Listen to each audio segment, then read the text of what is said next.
Thank you all for joining us here at I-80 Sports, where today we are predicting the top 4 seeds in every single division in the NHL, as well as other news and notes around the league.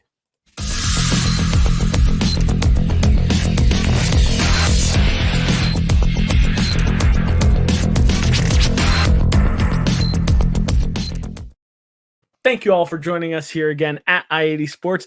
Make sure you check out our website down below, i80sports.com, for all of the rest of the content that we offer. The NFL draft is this week, and we have got a viewing party planned for you guys for the NFL, just like we did back in October for the NHL draft. So for those of you football junkies out there, make sure that you are present and join the conversation with us on Thursday. It's going to be a blasty blast. It's going to be awesome. And you can check that out at i80sports.com. You can also check it out here on YouTube as well on our YouTube page. And hey, while you're there, drop a comment down below. Smash that like button and make sure you subscribe if you have not done so already. And as always, make sure you follow us on Twitter at i80s_sportsNHL to keep up with all of the news happening around the league, around the NHL. We try to be as active as possible, and the road to 1,000 is still on. I want to hit that sooner rather than later, and that only happens with you guys, the awesomest followers ever. And away we go. I'm Brian. He's Tom. Tom, how are you doing today? Doing well. Another, I guess, interesting week, yet quiet week in the NHL. But like I said, still some news to talk about. Still some new uncoverings, I guess you could say. So why don't we just get right to it? Sounds good. And hey, are you a fan of nostalgia? Because hey, it's time for another Chicago Blackhawks player to retire. Woo! No, but in all seriousness, let's actually be a little bit serious for a moment here. Longtime forward for the Chicago Blackhawks, Andrew Shaw, has decided to retire at the age of 29, citing multiple concussions over the course of his career. And this is certainly not something to, turn your head at. Concussions are a serious deal in any major sport, whether it's the NHL, whether it's the NFL, whether it's the MLB, wherever. Concussions are a serious thing, and I'm certainly happy that Andrew Shaw has decided to hang it up after one too many concussions. Tom, what are your thoughts on his retirement at the young age of 29? You know what I mean? I hate to say it, but it is the right thing to do with him. I mean, so many concussions, as we've seen with other players before. Concussions can really ruin somebody. So, I think he's getting out now while it's safe to get out. And, his career is nothing to be upset about. He won 2 Stanley Cups with the Blackhawks. He was part of that elite club that the Blackhawks would love to do, where they would like to bring players from yesteryear back after getting rid of them. I still don't understand why they did that. As I've mentioned a few weeks ago, they still should be contenders with 2 other players that they got let go. But irregardless, you know what? He had himself a good career. Wasn't a top player for the Hawks, but definitely a depth player and definitely a big part of 2 Stanley Cup winners. The guy won 2 Stanley Cups, and you can't complain about that. You can't complain about that. There's nothing wrong with that. And he's getting out now and deciding to be safe. And I commend him for that. Cheers to a good career, 2-time Stanley Cup champion. Still got his whole life ahead of him. Maybe he'll find a job in the game with the Hawks or with TV or with something. Who knows? Still a lot to do for him yet. So great career by Andrew Shaw. Yeah, absolutely. In 544 games played, he had 116 goals, 131 assists, for 247 points total. He was a plus 24 for his entire career. So not a bad career by any means. It's a shame that it was cut short, but you know what? At the end of the day, he won 2 Stanley Cups, and he got to ride off into the sunset on his own terms. He got to decide it his own way to get out when the getting out seemed good to him. So Andrew Shaw, enjoy your early retirement, but we know this might not be the last time we see you around the NHL in general.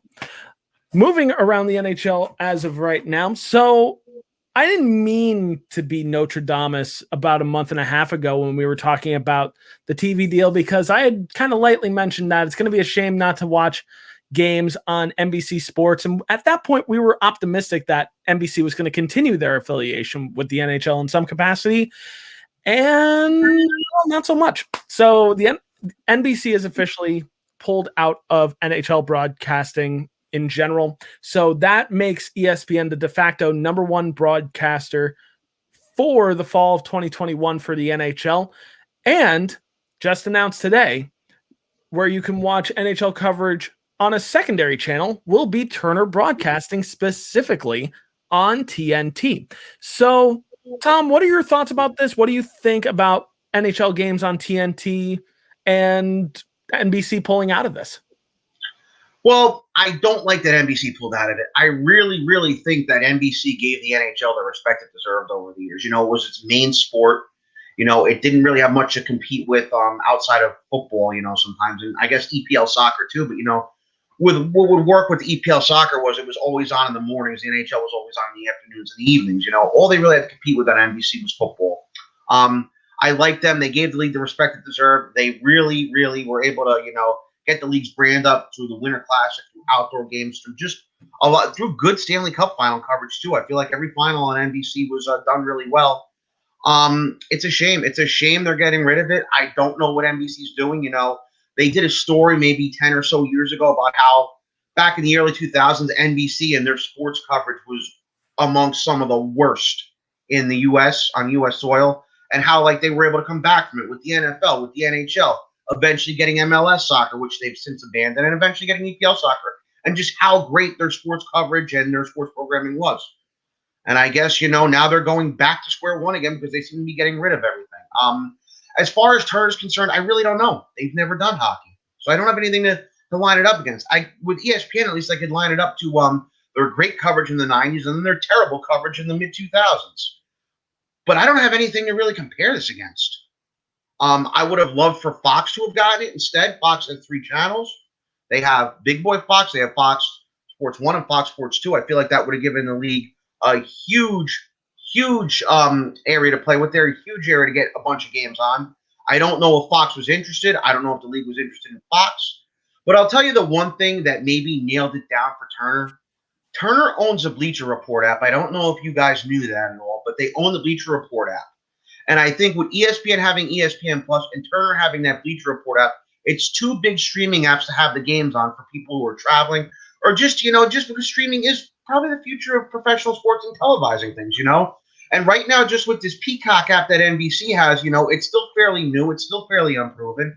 And I feel like that's why they jumped over to Turner, just because their affiliation with the Bleacher Report. And maybe that's also why they didn't go to Fox, because Fox doesn't really have a streaming app right now. They haven't really tried to make one. I don't think they need to, as Fox has, besides the 3 sports channels and Big Boy Fox, they also could have elected to put games on FX if they really wanted to. They didn't do that. Obviously, they've never done it. They're not going to do it because they're not getting hockey. But I would have rather seen them there. I guess the positive out of all of it was at least CBS didn't get it, because they're terrible with their CBS sports coverage and their Paramount Plus. They're damn near terrible. So I don't know. I'm not necessarily looking forward to it per se. I'm also not shooting it down per se. I'm curious. It's going to be interesting to see what Turner does with this. But my only qualm with that is that they have basketball to compete against now, and it's the same season as basketball. Basketball and hockey are in the same season. So that's a little bit of a head scratcher. But we shall see what happens. We'll see what happens. I'm certainly going to give it a chance. You had mentioned that the TNT does broadcast basketball, and that's true. And they have done a very good job with their basketball coverage in the past. Beyond just basketball, they've also been going back into the wrestling market, most recently with All Elite Wrestling, AEW. So it's going to be a battle for all 3 for airtime in general, especially since AEW is trying to release more content, whether it be on TNT or elsewhere. But we're going to see how this works out. I am not jumping for joy for all this, but at the same time, I'm going to give it a chance. And who knows, maybe this brings the NHL back into the limelight where it rightfully deserves to be, especially with how amazing the play has been in the NHL as of late. Moving right along to players that haven't even made it to the NHL yet. The LIHF Under 18 Championship opens today. Tom, is there anybody that we need to be watching in this tournament that you feel like?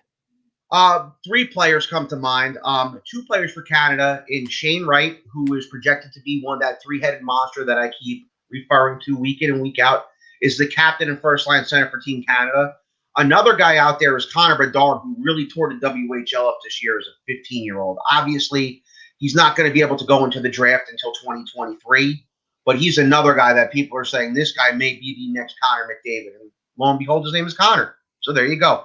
But you know what I like is that he tore the WHL up, and that's more of a physical league. That's more for bruisers and defensemen. But he tore that league up like nobody's ever seen before. So he's also playing on Canada. Another guy, the second part of that three-headed monster for that 2022 draft is Brad Lambert. Will be playing for Finland. We already got to see Brad Lambert in the World Juniors this year, but he's going to play for Finland anyway.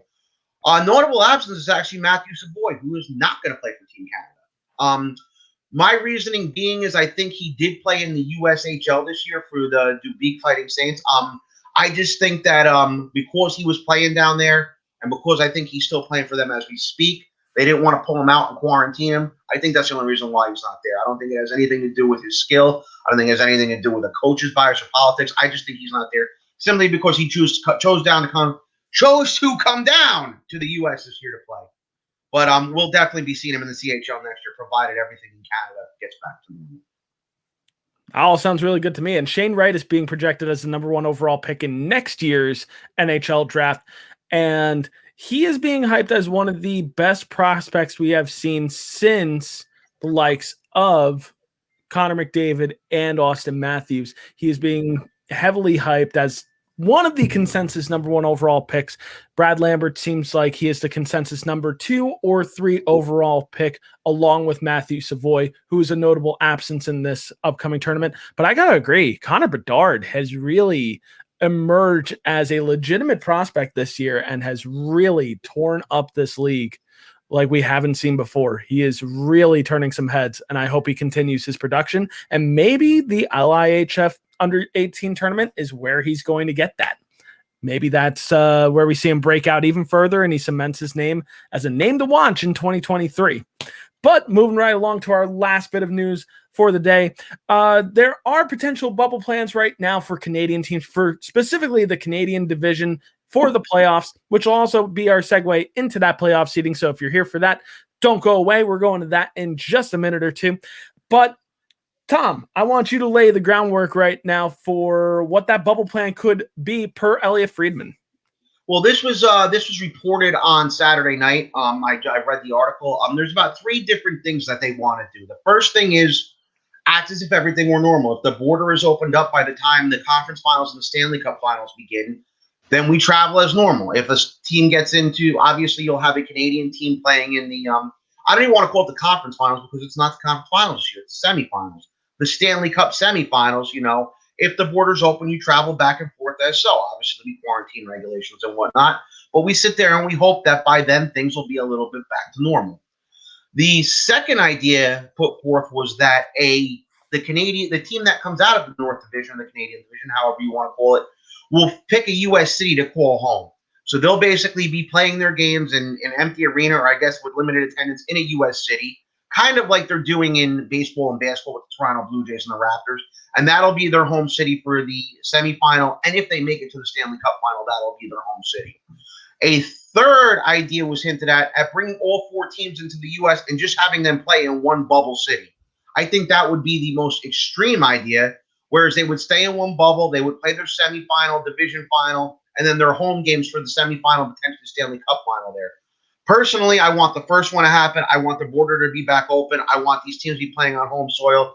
If the Toronto Maple Leafs end a 54-year curse this year, even though they might not be playing in front of any fans at the at their home arena, still call it the ACC, but it's obviously not that anymore. At least I'm not calling it Maple Leaf Gardens, right? It would still be nice to see them, if it's a home game, win their cup on home ice. With the second potential situation, I like it a little bit. It's depending on where you're going to put the team. If Vancouver, say, makes the playoffs and goes on a run there, and what the league is doing in Seattle, it would be interesting to see them put Vancouver, say, maybe in Portland, Oregon for the time being, and seeing if the fans will turn out there and watch, and just seeing, what kind of interest it'll delve up. And maybe in a few years, like I've hinted at, a team that's not doing so well maybe relocated to Portland if things go well in Seattle, which I'm sure they were. The bubble city in the U.S., I don't like it at all. I think that these teams, even if they're not going to play in front of any fans, should still be playing in Canada. I think it just is good for the community and for their fans in general. So that third one, I hope, never sees the light of day. Yeah, I agree. I think the bubble idea in the US is not necessarily the best of ideas, especially if these Canadian teams have been doing all that they can to quarantine in Canada. I think it's only right that they do hold a bubble system of some form in Canada until the semifinal round. Well, they wouldn't have to do that. They'd still be playing in their home. If they stay in Canada, they're going to play in their home, in their respective cities and their respective home arenas. And that's true. And that would honestly be, that's probably honestly to me, in my opinion, which is a dirty O word, I think that's probably the better option right now. And I don't see any reason why they can't do that, especially in the divisional round.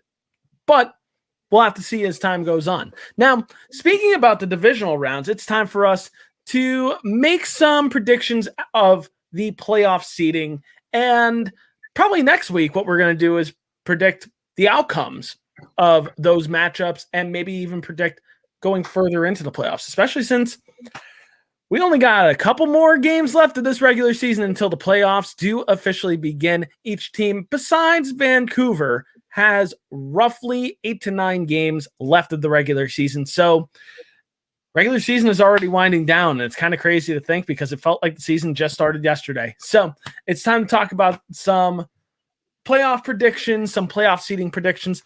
Tom, I would like you to lay the groundwork right now for those of us listeners that might not be as familiar with the new format of this playoff. What does the first round look like? Okay, well, basically the first round is going to be just in divisions. It'll be the top 4 teams in each division making the playoffs. You'll have your 1 seed play your 4 seed, your 2 seed play your 3 seed. The 2 winners of that will move on to the division final. The 4 division winners will be reseeded in a semifinal series for the Stanley Cup, and then your 2 winners out of that will be playing for the Stanley Cup. So there'll be no Eastern or Western Conference final this year.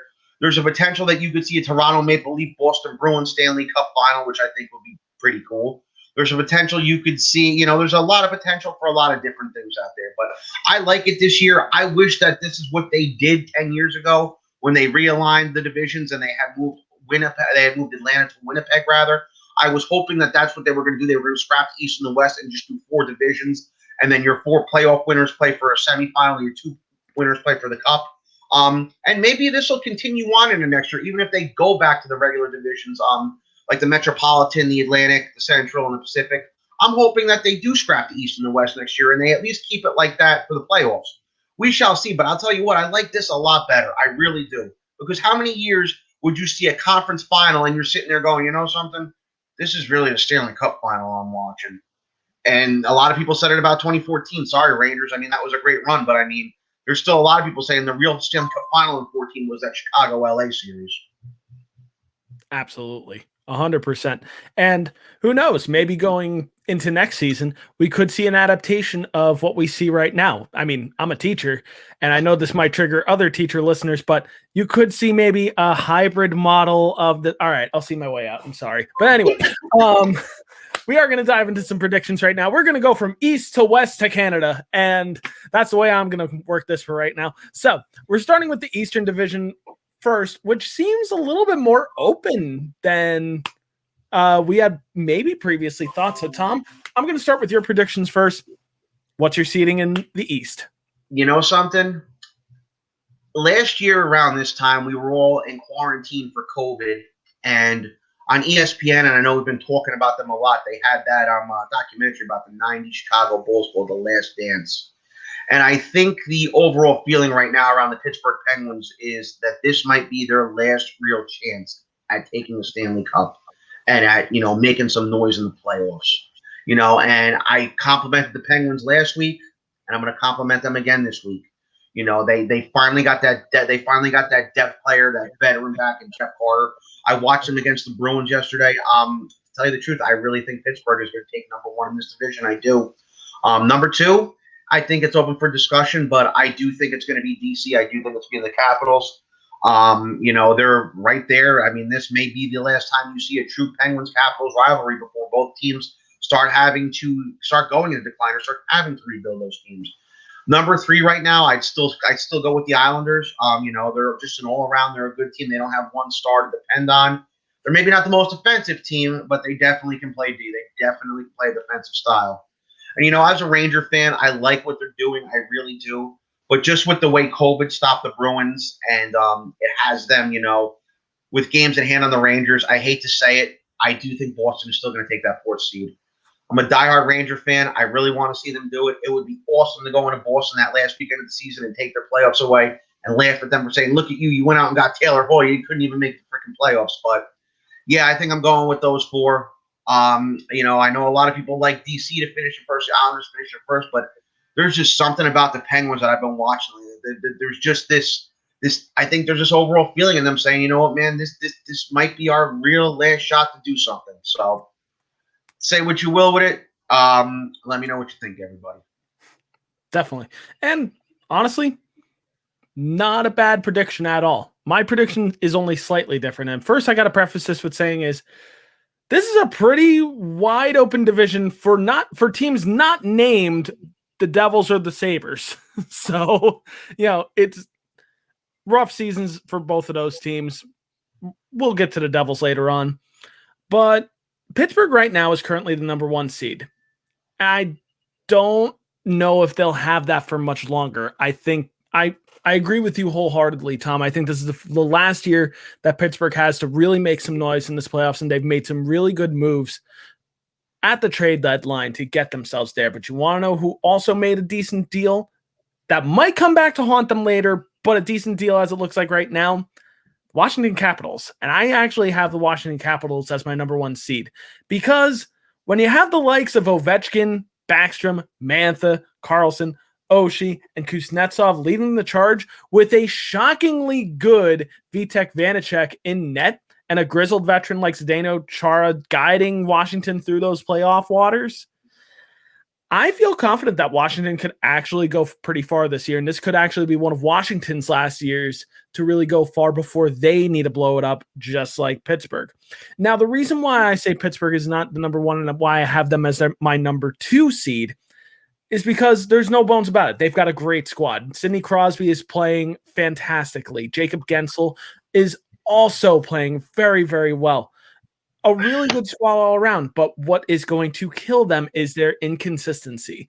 I can't put my full faith in a team that one night beats up the Boston Bruins and then the next night barely squeaks by against the New Jersey Devils. I can't put my full faith behind that. Next on my list here, number 3, New York Islanders. They made some insurance moves with Kyle Palmieri and Travis Zajac. I feel like this is a no-brainer to make the playoffs. I mean, they are a set it and forget it. They're going to make the playoffs. It's just going to figure out where they're going to end up. And I think the consensus is right now at number 3. Now, number 4 is a little bit more wide open. And the frustrating part of why it's wide open, Philadelphia is still hanging around, but my God, they have had probably the most disappointing season for a team that made the playoffs last year. What a step back for Carter Hart and the rest of this Philadelphia squad that many felt were the Stanley Cup favorites coming into this year, including myself. So it makes myself look really, really dumb in this situation for calling them as a Stanley Cup favorite. It's a fall from grace for them. They're going to need to reassess what they're going to do after this season. Maybe some changes behind the bench are needed, but who knows? So really, this is a battle and fight between the Boston Bruins and the New York Rangers. Let's get into this. So Boston has the glitz and the glamour. They've got guys like Brad Marchand, David Pastrnak, David Krejci, Taylor Hall, recently acquired from the Buffalo Sabres, Patrice Bergeron, their oh captain, my captain, Charlie McAvoy, and Craig Smith, just to name a few. But the Rangers have been on fire for the past 2 weeks. With the reemergence of Mika Zibanejad, or as I'll call it, Mika 2, the Revenge, this New York team has found consistent play from the likes of Alexis Lafreniere, Pavel Buchnevich, Artemi Panarin, Chris Kreider, and Igor Shesterkin at the exact right moment that they need. Don't forget Kakko. He's going to have himself a hell of a game too. So now I'll forget him, but I'm kidding. Yes, Kakko has been consistent as well. And what more can I say about the best player currently on the New York Rangers, Adam Fox? In my opinion, he's your Norris Trophy winner this year. There's no argument for me. Maybe you make an argument for Victor Hedman, but to me, it's Adam Fox. He has been one of the biggest reasons why the New York Rangers are even in this position right now, especially with the way he has set up so many beautiful goals this season. He reminds me of a young Brian Leetch in many, many ways, and I think this is a good thing for years to come for the New York Rangers. But only one of these teams can take the last spot in the East. It's a tough race, but I think ultimately Boston will come out on top. I think they have one more year with this squad to show that they can win before they have to contemplate a fire sale. And this is nothing for a Rangers fan to hang their heads on. This is not a moment for Rangers fans to kick their hat into the dust and say, well, Rangers again. They have only just begun, and there are much brighter days ahead for the New York Rangers. Nothing to hang your heads on. So my final East standings seeding goes as follows: Washington, Pittsburgh, Islanders, Boston, in that order. And you got a Washington-Boston matchup. Zdeno Chara versus his former team. That's a great matchup right there, and I think a lot of people would tune in to watch that. Moving on over now to the Central Division, and things aren't as wide open here, but we've got some interesting matchups here. Tom, we'll start with your prediction here. Well, you got a little bit of a log jam at the top where it just seems like every day you got somebody else in first place. But you know what? Carolina, I'm going to be hating them next year. I think them and the Rangers, it's good. That's going to be your must-see playoff hockey TV over the next few years. But to tell you the truth, man, I'm looking at the standings right now, and they're in first place with 2 games in hand on Florida and a game in hand on the Bolts. And I do think Carolina's going to walk out of this division just because Florida and Tampa just seem to be canceling each other out every time they play. It seems to be every time the Bolts and the Panthers see each other, it seems to be a blowout for one team or a blowout for the other. And Carolina just seems to be taking care of business on their own end. Aho, Teravainen, Teravainen, who still should be playing in Chicago, but we don't got to talk about that right now. But yeah, I'm going with Carolina as number one. I really think with the second and the third, it could be anybody's game between Florida and the Bolts. I think this will come down to the last day of the season. But I mean, does it really matter who finishes in second or third? They're going to see each other. One team's going to have home ice, the other's not. But for the first time ever, we're going to have a battle of the Sunshine State. And those games I've watched this year have been pretty good. And I would love to watch that as a playoff series. The fourth seed, that's a little tougher to figure out. Chicago's still in, but barely. I just don't see them making it this year. Then you have Nashville and Dallas. Nashville, who early in the year everyone thought was going to blow the team up, they got 2 games in hand on Dallas right now. But like I said, if Dallas were to win those 2 games in hand, they actually would leapfrog them and go 2 points ahead. Dallas kind of been playing with a cup hangover all year, but at the same time, you never know. Speaking of the Chicago Blackhawks, if anybody remembers, way back in 2011, 10 years ago, they were defending champions, but were out of the playoffs most of the season. Obviously, Dallas is defending Western Conference champions, which doesn't mean anything this year because the Western Conference doesn't exist. But you want to know something? I could see Dallas really, really kicking it into gear those last few games of the season and surprising everybody and jumping into that last seed. And, maybe they beat Carolina, maybe they don't. But, there you go. You have a team with some playoff experience hopping in there. So, you know something? I'm giving Dallas I'm giving Dallas the number 4 seed for the Central Division. I am. I'm gonna make that prediction. Not a bad prediction. My prediction is slightly different, but we'll get to why in a little bit. I think it's safe to say that Carolina, Florida, and Tampa Bay are making the playoffs. I mean, that's a type of set it and forget it type of bet. You don't even have to think. It's just oh yeah, those 3 teams are going to make the playoffs. It's going to depend on where they seed, but I'll get into why I seed, the teams where I do later on. The 4th seed is where it gets the most interesting. So we have spent the majority of this season, Tom and I meaning, we've spent the majority of this year dumping on Nashville and dunking on them the entire season. Yet they've somehow turned this season around without Philip Forsberg, their best forward. I don't know how. I honestly don't know how. They don't deserve to have turned their season around, but they have. And I think it's more so because of the shortcomings of Dallas and Chicago. That being said, Dallas and Chicago are not too far behind. Dallas is 2 points back, as Tom mentioned before. Chicago is only 5 points back. So a couple wins here and there it gets Chicago back where they need to be. My gut wants to say Dallas, like Tom did, but I honestly can't say that confidently because they've had quite the cup hangover, as Tom was alluding to a little bit earlier. Now let's get into why they've had that hangover. They've been missing core pieces like Tyler Seguin, Alexander Radulov, and Ben Bishop, and they've been missing the three of them badly. Badly. As for Chicago, I just can't see them catching up without the likes of Jonathan Toews in their lineup. This is a team that is missing Jonathan Toews' leadership very much so. If they somehow catch up and get that number 4 seed, there's no argument. Give Patrick Kane the Hart Memorial Trophy tomorrow because he has put this team on his back. He's going to basically paint the picture for you. He's going to need back surgery after this season for carrying them as far as they have gone. They have not deserved to be anywhere close to playoff contention. And this is all on the backs of Patrick Kane. But only one team can get that final spot.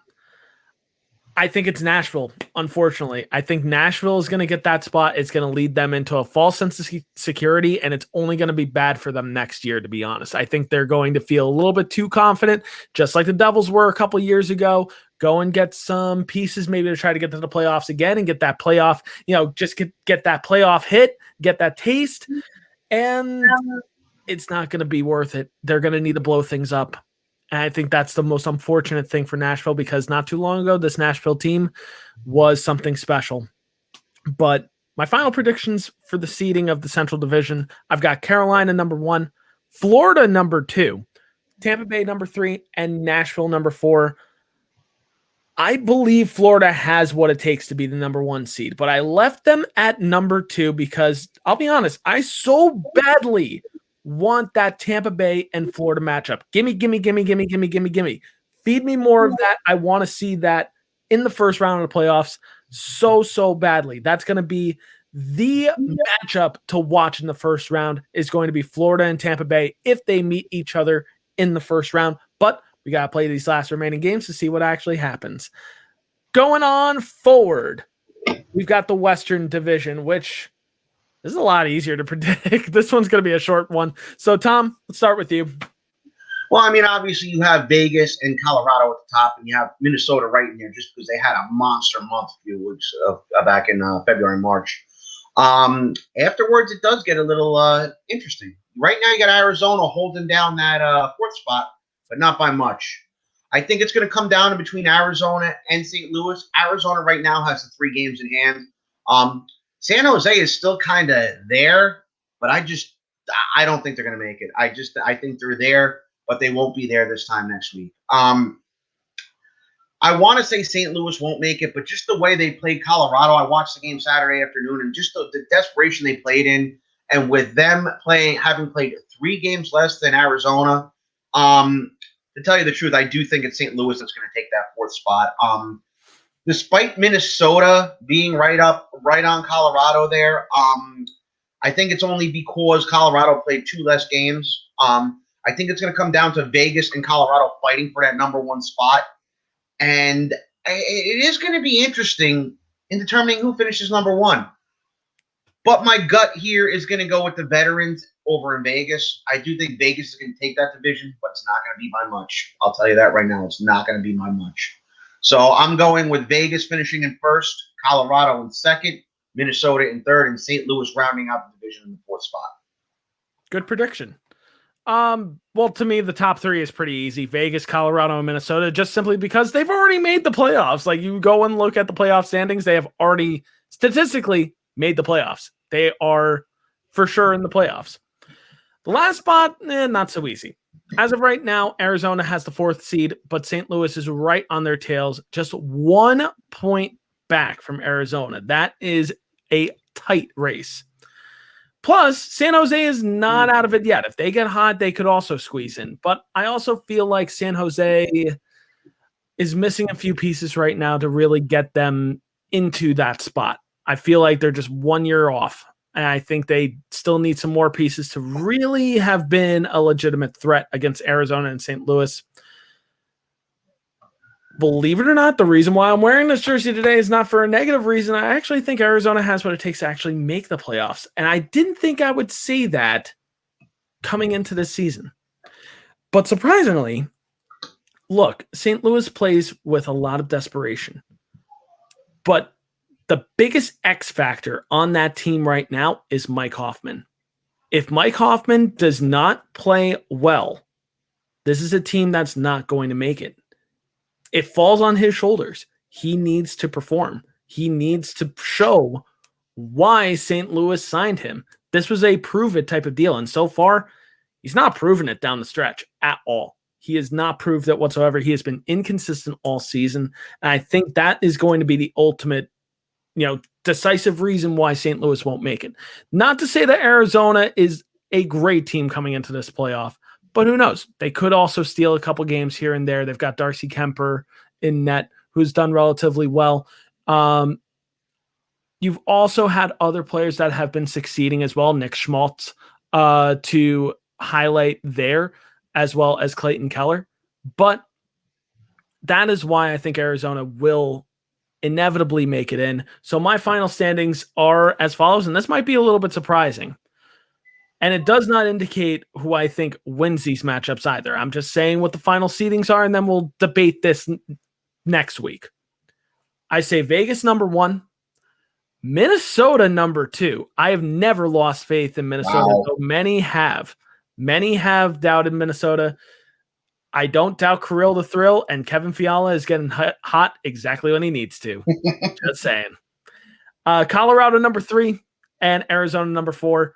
And like I said, that's not necessarily indicative on what I think is going to happen when we get to round 1 of the playoffs. That you'll have to tune in for next week when we go over our predictions for that. But rounding out this predictions segment for our seeding, we have the Canadian division, which let's travel up north and try to figure out what's going on here. Tom, what is your prediction for the Canadian division? Well, like you have your love affair with Minnesota over there. Mine with the Toronto Maple Leafs kind of just nails this down. I think they're finishing in first place. I just don't see anybody catching them. They're playing good hockey. They played very well against Winnipeg on Saturday night. I caught that Hockey Night in Canada game. Great game against Winnipeg. For your second and third seed, you can flip-flop Winnipeg and Edmonton. Now, here's what I'll say about it. I do think Edmonton's going to take the 2 seed just because they play well. They're a good regular season team. And I think at the end of the day, Edmonton will overtake Winnipeg. So I think I'm going with Edmonton is number 2 there and Winnipeg is number 3. But things may be different when it comes down to a different season in the NHL. But, you guys will just have to wait for that show when we talk about that. Now, number 4, Vancouver has been playing very inspired hockey since coming out of the COVID break. I really like how they're playing. But like I said, Vancouver this year got in their own way even before that COVID outbreak. And as much as I would love to see them get in and love to see them maybe even make a run, and then that whole Portland, Oregon idea I had before come to fruition, I just don't think it's to be. I think Montreal will round that out, and you will have, for the first time since I believe, and let me just double check here, but I believe 1979, you will have a Toronto Maple Leaf Montreal Canadian playoff series. And maybe it'll be a little more meaningful than the ones in the 70s because, as we know, in the 70s, the Habs were a juggernaut and the Leafs were pretenders owned by one of the most terrible people and terrible owners in sports history, Harold Ballard, who just didn't care and said, why should I have to spend any money when I can get anybody to show up and watch this team and I can make money off of concessions and ticket sales and merchandise? So why should I really buy any players or even care? So hopefully this time, this playoff series is a little more meaningful than the ones they played in the 70s. But it would just be something nice to see. I 110% agree there, and I think our predictions are actually going to line up pretty similarly here. It's still relatively wide open, and it's relatively wide open only simply because Vancouver has to make up 7 games in their division to catch up to everybody's games played total. So statistically, Vancouver's not out of it yet, but they're also kind of out of it. I'll get to that in a second. But I think it's relatively safe to say that Toronto keeps the number 1 seed. I don't see anybody usurping them whatsoever for that number 1 seed. From there, I think Edmonton takes the number 2 seed. And the only reason why I see Edmonton taking the number 2 seed is because Winnipeg is a little banged up at the moment, and not even insignificantly. So you have Adam Lowry, who is still in concussion protocol as of yesterday. And just today, it was announced that Nikolai Ehlers is going to be out for the remainder of the regular season. And that's nothing to scoff at the moment, because he currently has the second most points on the Winnipeg Jets with 46 points. He has 21 goals, 25 assists, 46 points in 47 games, nearly a point a game for Winnipeg this year. So that's a huge blow to Winnipeg down the stretch. They're really going to miss him.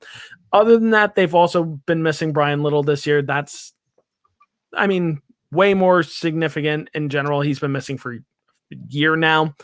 And as of recently, they've been missing Nathan Beaulieu, who's been more of a stay-at-home defenseman for the Winnipeg Jets. That's my only reason why I say the Jets take the number 3 seed and not the number 2 seed. That being said, Winnipeg could steal some games in the playoffs from Edmonton and could very well, take that particular series against Edmonton.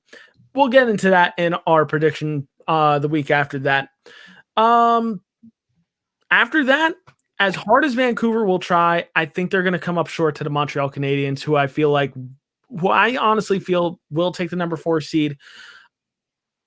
Vancouver was such a feel-good story this year, and then COVID happened, and just like for other teams that entered COVID protocol, it was an uphill climb from there for them, and I think it's ultimately going to be too much for them to handle, and just rest up and get ready for next year, and Vancouver is going to be a team to reckon with next year. This is not goodbye for Vancouver whatsoever. Another team that is close to the Montreal Canadiens at the moment is the Calgary Flames, but honestly, I just don't see Calgary catching Montreal. There's definitely some really good pieces on Calgary. I think they've had some really good consistent play, but Montreal, I feel like, as streaky as they've been, I think they are going to be a team that enters and sneaks into that number 4 seed, especially, given that they could get a little bit of, a youthful rejuvenation of this team, especially since tonight they will have the debut of their first round pick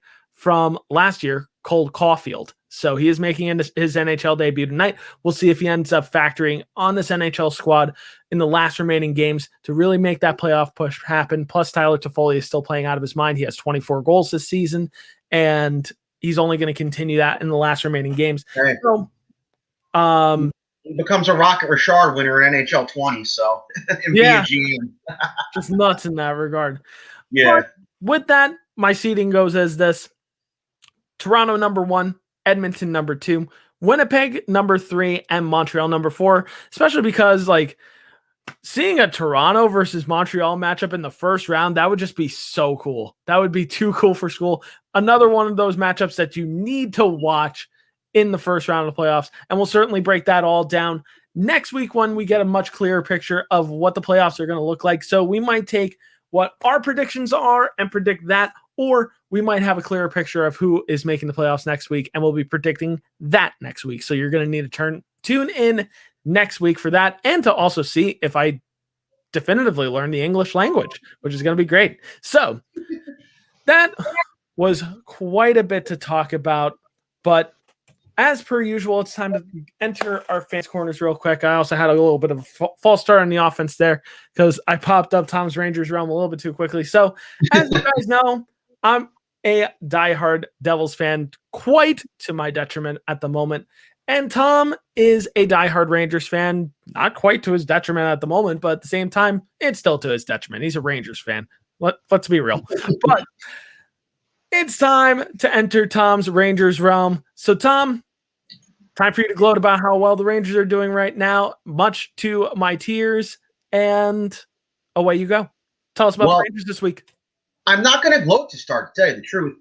We recorded on Tuesday of last week, like we have to do every now and then because life gets in the way, unfortunately. And last Tuesday, they played one of the worst games they played all season. We're blown out by the Islanders. We're beat to every loose puck. We're pretty much just ran off the ice. We lost Jacob Trouba to a concussion. And we have some of my fellow fans claiming they need an enforcer. They need to be physical. They need to throw the body around. I'm actually going to delve into that later on because it's a general thought of mine that I had, and it's something that I argue with people about on a daily basis. But the game against the Islanders, I don't care about the toughness. I don't care about any of it. They just did not play well.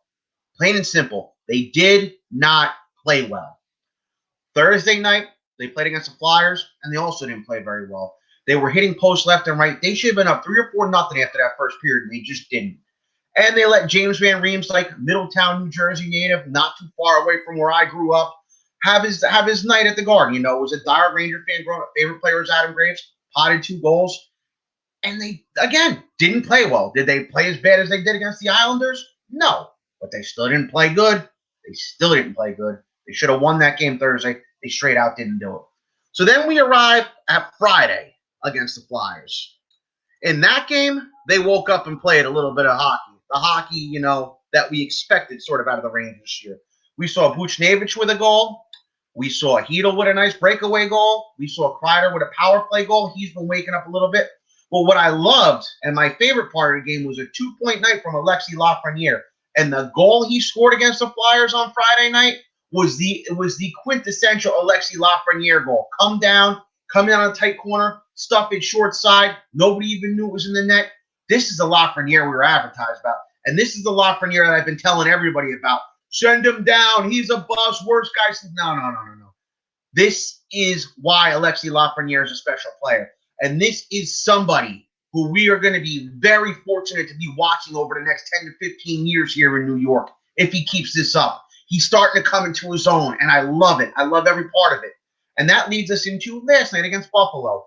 That first goal with the Banachad comes down with the puck, has everyone close in on him, has eyes, head on a swivel, eyes in the back of his head, feeds the Banachad. The Banachad comes in and pots that first goal. Then he potted another one and another one. And then we thought that the Kakko goal was actually a Lafreniere goal, but it was a Kakko goal. And let me just go into Kakko too, man. Hell of a game last night. Potted that one-timer that a lot of people said earlier in the season and last season you would have tried to make 14 different moves, then try to stuff it that way. Last night, blasted by. Last night on the power play, gets into a dirty area, picks up that rebound, blasted in the net. Kakko coming into his own. Alexis Lafreniere coming into his own. Mika Zibanejad showing the player that he can be. Artemi Panarin. He's Artemi Panarin. Do I need to say any more? Should I say any more? I don't think I have to anymore. Adam Fox, as Brian mentioned, I'm not going to plagiarize Brian, but Adam Fox, front runner for Norris right now, man. I would love if this team could make the playoffs. And I believe if this team were to draw a team like the Washington Capitals, this would be a team that the Capitals would not want to have to play against. Believe me, this would be a kryptonite for the Capitals, this Ranger team. If they make it this year, great. If they don't, like I've said before, it's nothing to worry about. And I want to take you guys back in time a little bit here before I turn it over to Brian. If anybody can remember, back in the 07-08 season, the Chicago Blackhawks with Jonathan Toews and Patrick Kane and Patrick Sharp, they didn't have Hossa yet. They still had Duncan Keith and Seabrook, another up-and-coming team, and everyone was saying the same thing. Chicago made a little run at the end of the season. It didn't end in the playoffs, but everybody at the end of that 07-08 season was saying this. This Blackhawk team is going to be a force to be reckoned with over the next few years. And, I mean, look what happened. They won 3 Stanley Cups. You know, they were in a few conference finals. They still should be contending now, but that's their ownership's idiotic management there, but still. And I think it's the same feeling around the Rangers right now, whereas if the Rangers don't make it this year, they'll be a contender next year. And by the time 2023 rolls around, the sky is the limit for these guys. And hopefully management can keep them going and, you know, keep adding value into the pipeline for prospects, you know. Fingers crossed. One more thing I want to delve into before Brian goes. Zach Jones made his NHL debut against the Flyers on Thursday night. And I got his first point yesterday against the Sabres. So cheers to Zach Jones. Heck yeah. So we're going to delve from positivity into negativity. Welcome to the Devil's Den. My name is Pain and Shame. It's another rough week for the Devils. Not as rough as the week prior, but still a rough week. The Devils have now dropped 10 of their last 10 games, which, if you're keeping track at home, they're 0-10 and they're on a 10-game losing streak. Yay. Maybe for some fans, that's yay. Tank. But anyway, it's a sobering feeling. There was hope coming into the season, but COVID really hurt this team. I've said it once and I'll say it again. I really wonder where this team would be if they did not have their COVID break. I honestly think that this was a team that played really, really well at the beginning of the season. It's unfortunate where they've ended up. And it's of no fault to the coaching. It's of no fault to the players. They're still really green. They're still really young, and they're still growing. But there have been some bright spots this week. So a couple players I want to highlight here. Jack Hughes. I feel he's primed to really break out next year or the year after. Mark my words, he's going to be a superstar in this league. You watch him with the puck, he is mesmerizing. He is so good at puck possession, especially for a guy his size. He's going to be a superstar, mark my words. And there's going to come a time where we're not talking as much about Quinn Hughes, and we're going to be talking more about Jack Hughes. And when Luke Hughes comes into the league in this upcoming year, we'll still be talking about Jack Hughes rather than Luke Hughes or Quinn Hughes. It's still going to be an interesting conversation to have later on, but that's for later on. Another bright spot this week was Will Butcher, 5 assists this week, and he played a lot better as of late. I'll be curious to see what his fate is for the upcoming season. If he ends up on this Devils roster in some capacity, if he's used as trade value, as trade bait, it'll just be interesting to see. I really have liked his play as of late. He reminds me of his rookie season, which was fantastic. So if he can keep doing that and growing, that would be awesome. Miles Wood. I love Miles Wood. I have always been a big Miles Wood fan, and I'm so glad that he is not the scapegoat of the team anymore. And if you know, you know.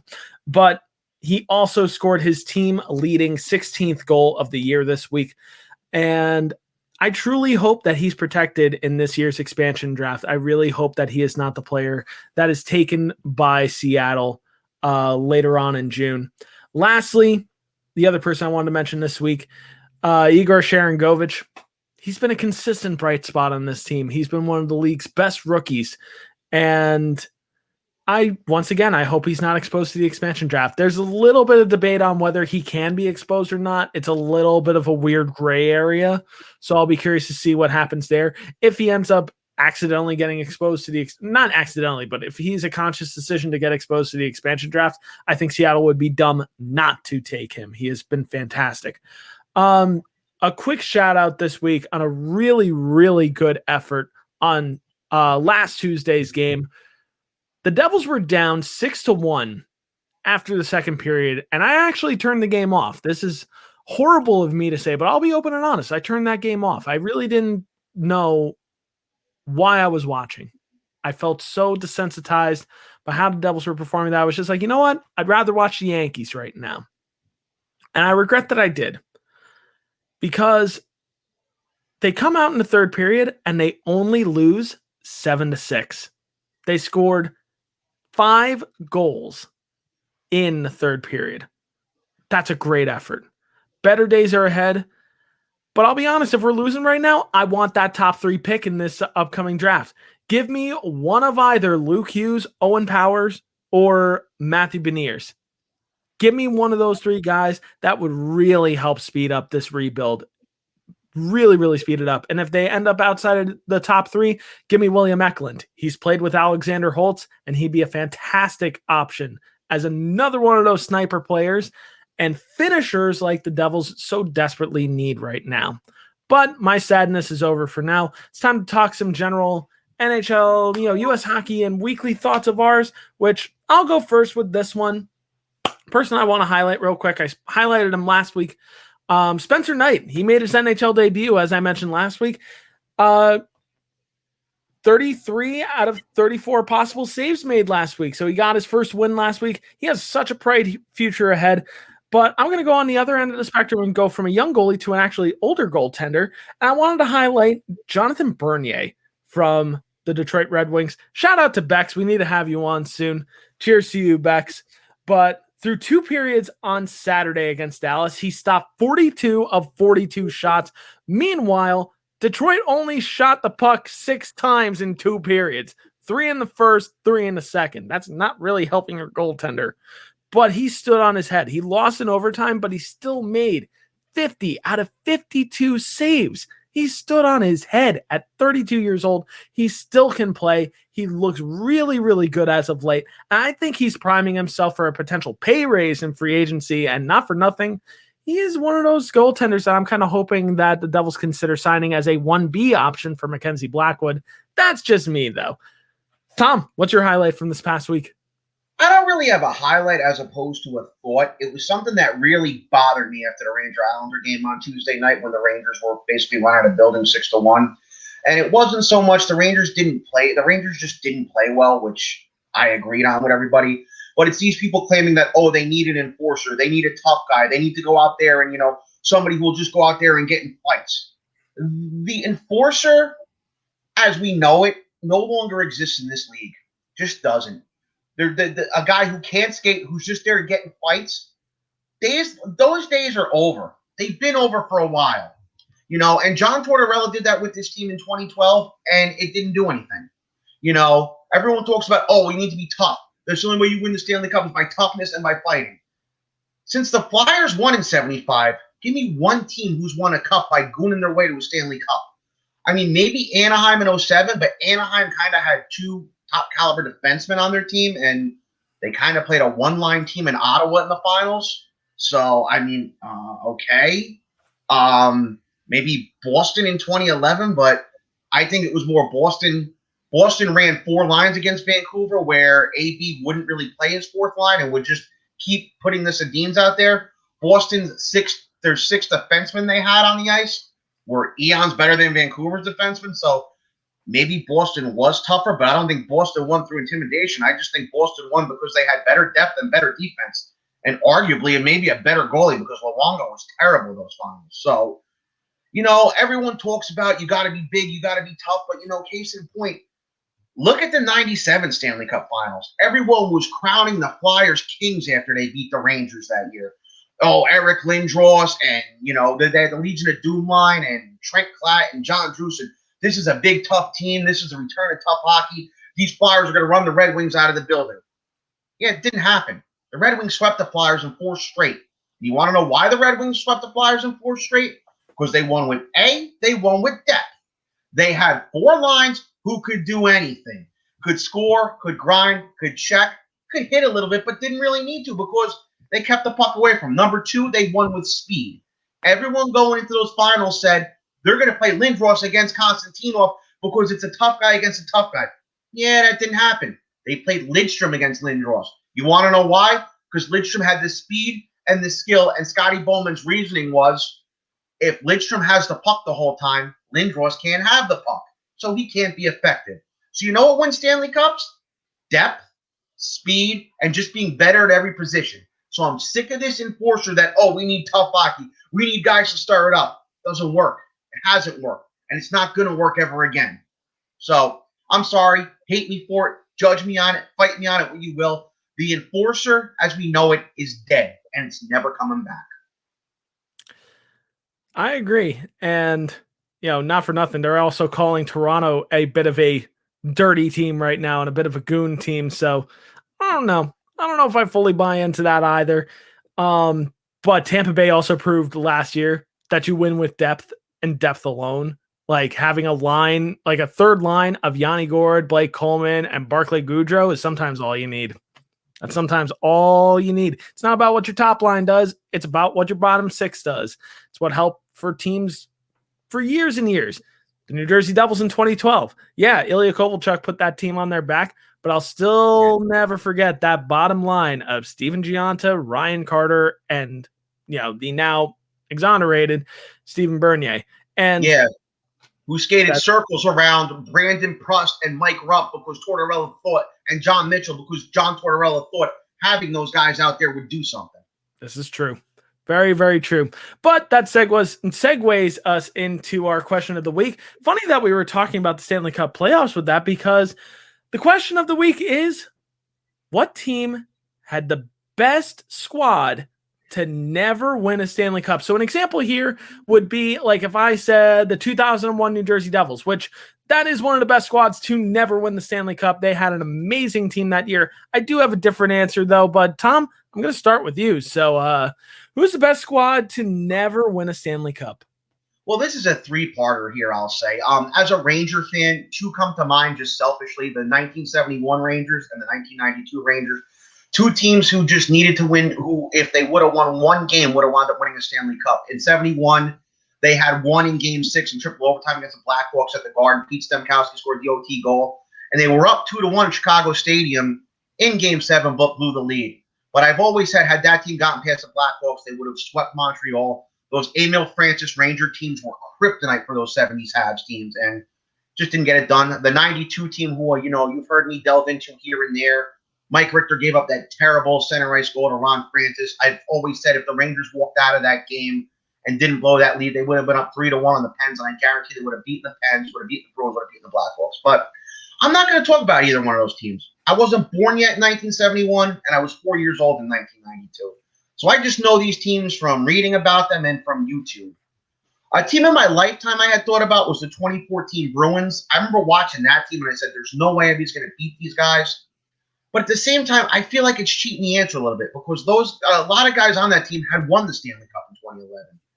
So I'm sort of like, yeah, you can use that as an answer, but they had already won it. So I just don't think it works. But there is one team that I am going to go into right now. And this goes out to all our friends of the Frozen Four podcast in Buffalo, New York. Western New York's favorite. And that would be that 06-07 Buffalo Sabre team. That team was deep. They had Briere, Drury, and Bonnick, who were good players. I wouldn't necessarily say stars, but all three of them had career years. Ryan Miller and net. Kind of a defense by committee, but they had a nice pairing of Henrik Tillander and Tony Ludman up there. And I remember watching that team during the regular season, and they would just cycle the puck like I had never seen before. They would play keep away.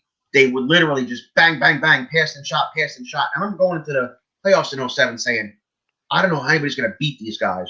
And after round one, it sort of looked like it too. They had lost one game to the Islanders and pretty much took care of business with the Islanders.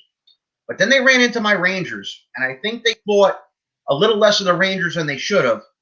And I've always said to this day the Rangers should have won that series in 5, but there was a blown call in Game 2 that let the Sabres win the game. And not even that Drury goal in Game 5, but that there was a I believe a Marty Straka goal that was called offsides that was blatantly not offsides that they called back. But what the Rangers did to that team was they took the wind out of the Sabres' sails and they lost to the one-line Ottawa Senators in that Eastern Conference Finals. Now, I know I had mentioned the Anaheim Ducks earlier, and I still think to this day, had the Sabres gotten by Ottawa, I think they would have beaten the Ducks. I really do. I think Buffalo would have beaten Anaheim in those finals. And I just want to take it to another degree here. Anaheim had beaten Detroit in the Western Conference Final that year. And that year, the two best teams in the league points-wise were Detroit and Buffalo. They tied on points, but Buffalo had more wins, so they won the President's Trophy. But we were robbed of maybe one of the better Stanley Cup finals ever that year. A Detroit-Buffalo final that year would have been epic. That would have just been back and forth, skilled hockey, passing, shooting, just good hockey. Good positional skilled hockey we would have saw. And we were robbed of it. But yeah, if there was ever a team in my lifetime that should have won and didn't win, it was that 06-07 Sabres team. Sorry, guys. That was your best shot at winning one. Sorry, my Rangers had to ruin your party a little bit there and, knock you out for the series against Ottawa. This is true. And I didn't even think about the 06-07 Buffalo Sabres team, which, once again, to echo Tom here, shout out to our Frozen Four podcast boys up in Buffalo. You guys are awesome. But, yeah, that 06-07 team, ironically also coached by Lindy Ruff. I say it's ironic because I'm a Devils fan. But that team also sported one of my favorite players to watch in the mid to late 2000s, and that was Maxim Afinogenov. He was such an exciting player to watch. Such a shame that he was hampered by injuries, and he would have had such an exciting career had he not been injured so much. He was an exciting player to watch. But for me, I'm going to be cheating a little bit with what I'm going to say. But I'll say any San Jose Sharks team from 2009 to 2016, seriously, any of those years should have been the year where they could have won the Stanley Cup. But I'll narrow it down a little bit further. I'll say 2009 and 2016. 2009 because Evgeny Nabokov was a goalie possessed that year, Jumbo Joe Thornton amassing over 80 points, and Patrick Marleau scoring 10 game-winning goals that year.